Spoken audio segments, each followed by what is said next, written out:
వల్లి విషయంలో రామరాజు అయితే ఒక నిర్ణయానికి వస్తాడు. ఎలాగో నెల తప్పింది, కోడల్ని ఇంటికి తీసుకురావాలని చెప్పని అనుకుంటూ ఉంటే, ఈ లోపల చందు అయితే వచ్చి అసలు వల్లి గురించి మీకు ఒక నిజం చెప్పాలి నాన్న అని చెప్పని ఇంకా పదే పదే అంటూ ఉంటాడు.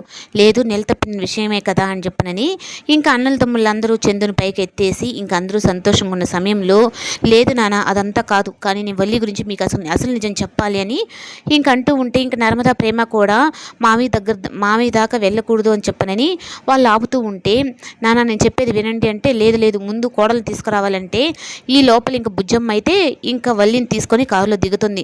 నువ్వేం చెప్పాలనుకుంటున్నావు మొత్తం నాకు తెలుసు అని చెప్పని అనగానే చందు అయితే షాక్ అవుతాడు. ఏం తెలుసు అమ్మకి, ఎందుకు ఇలా అంటుందని. ఇంకా వల్లిని తీసుకొని వచ్చి ఇంకా అందరి దగ్గర నిలబెట్టి, నిలతప్పిన కోడల్ని అత్త పుట్టింట్లో వదిలేసి ఉంటావారా నువ్వు, ఇదేనా నా పెంపకం అన్నట్టుగా ఉంటుంది. అంటే అమ్మకి ఇంకా అసలు నిజం తెలీదు. అమూల్య విషయంలో తప్పు చేసింది వల్లి అని చెప్పని తెలిస్తే నువ్వు ఇంత ప్రేమ కూడా చూపించవమ్మా అని చెప్పని తను అనుకుంటుంది. ఇంక నర్మదా ప్రేమ అయితే ఇంక అత్తయ్య వచ్చేసింది అన్నట్టుగా ఇంక వల్లి విషయంలో ఇంక ఎన్ని మళ్ళీ వల్లి ఇంట్లోకి వచ్చిందంటే ఏమి పాప పనులు చేస్తుందో అన్నట్టుగా వాళ్ళైతే బాగా టెన్షన్ పడుతూ ఉంటారు. కానీ చందుకైతే మాత్రం వల్లి నెలతప్పింది అని చెప్పని తెలిసినా ఇంక ఇక్కడికి వచ్చేదానికైతే మాత్రం తను మనసు ఒప్పుకోదు.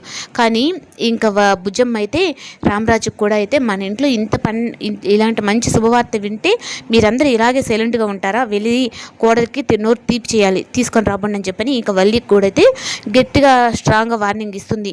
ఇంకొకసారి నా కూతురు విషయంలో కానీ ఏ విషయంలో అయినా తప్పు ఉంది అని ఇది కానీ తెలిసింది అంటే నేనే నిన్ను మెడపెట్టి బయటకు గెంటేస్తాను, నా కొడుకు దాకా కూడా చెప్పను నేను అన్నట్టుగా భయపెట్టేటప్పటికీ, లేదత్తయ్య ఈ ఒక్కసారి నన్ను క్షమించండి అని చెప్పని వల్లి కూడా బుజ్జమ్మ కాళ్ళు పట్టుకుంటుంది.